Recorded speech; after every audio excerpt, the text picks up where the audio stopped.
Yeah.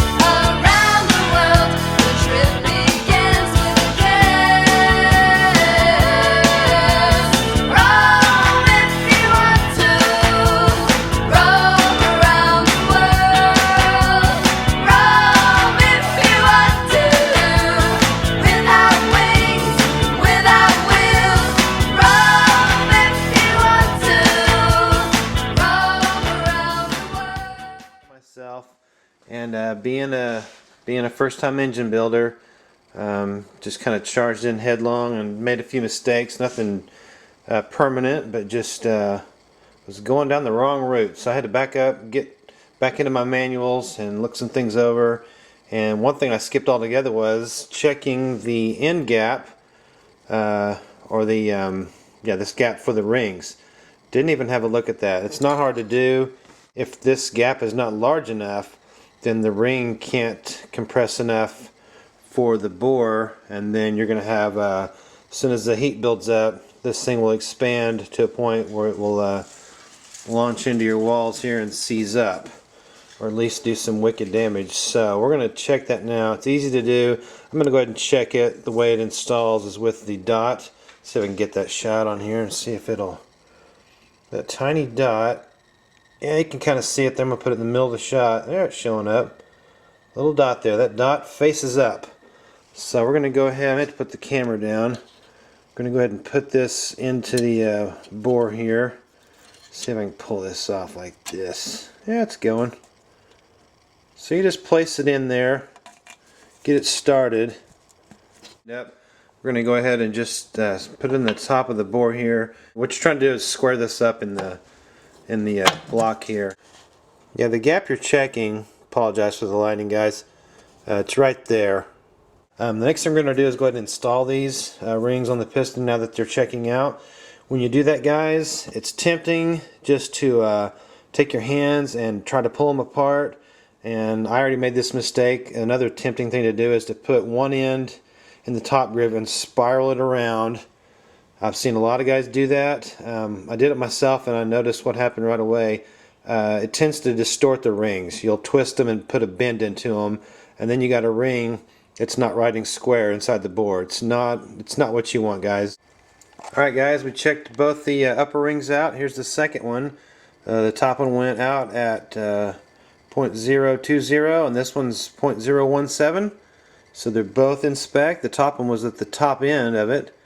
But not a bad thing. That'll give us plenty of clearance in there, and shouldn't be any problems. So we can go ahead and put these on the piston now and drop this thing in. Don't warp your piston rings. $7 at O'Reilly's. Probably even cheaper at Harbor Freight if you're one of our cheapskates, like some of us are. We're dealing with the second ring here. It's the next one up from the bottom. So what you do is you just get it wedged here in your handy piston and ring installer, and that will allow you to pull this thing apart gently. And we'll just so we can get this, make sure I've got it. I think I'm a little too low. There we go. And just let off.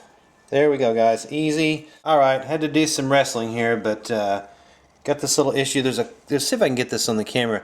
There's a little plastic blocks here. I think that's showing up right here where I'm pointing. A little yellow one and a little black one, and they're supposed to meet. The yellow one for some reason had tucked under, almost trying to get underneath the black one. That didn't seem like a good deal to me, although I think that might happen again. I don't know. When this is pretty tight, this bottom one, and I'm having to really, the first time I installed this piston, I had to really give it a kind of a thump to get it past there. Me and the guy at the counter both agreed it was pretty cheap. So anyway, it was good enough to do the job. We got the piston in. And we are going to do a quick check before I button this thing up. Guys, cheap insurance, do a plastic gauge check on these things. to make sure your tolerance is good, especially on this one, because I believe the machinist told me the crank had been turned 10 under, because I had to buy a 10 under rod for this thing.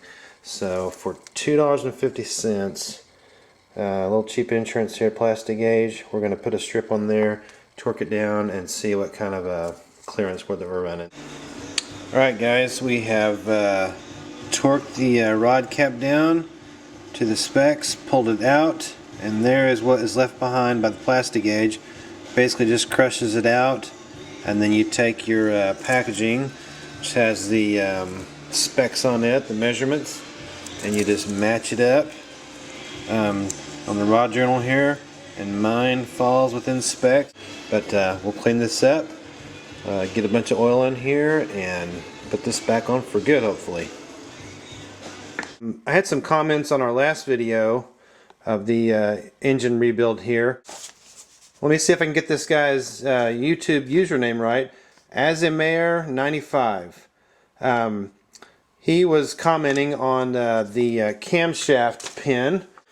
His comment was to go ahead and add some sealant, some kind of a oil sealant, oil resistant, you know, RTV type. I don't like to use that stuff for like around gaskets and things, because I don't want it to go into my motor. But this is an external thing here, and it's basically just to keep, if you don't do this, you got a potential of oil to weep around this pin. I mean, it's a pretty solid seal, but I don't think it's going to be oil tight. So we're going to go ahead and use some Ultra Black Permatex. The other guy I want to give thanks to is Brian Miller. He runs a website called, I'll put the link down somewhere on this video on the bottom, or comments somewhere, gardentractorpullingtips.com. So, you know, if you're just doing a restoration, you may not, you know, be into pulling tractors, so you might not stumble upon his site, but that guy has a great web page just loaded with all kinds of really helpful info. And I emailed him directly, and he came back to me several times with a lot of good advice and tips on what I was doing. So thanks a lot, Brian. Check out his website, and now we'll get back to our regularly scheduled program.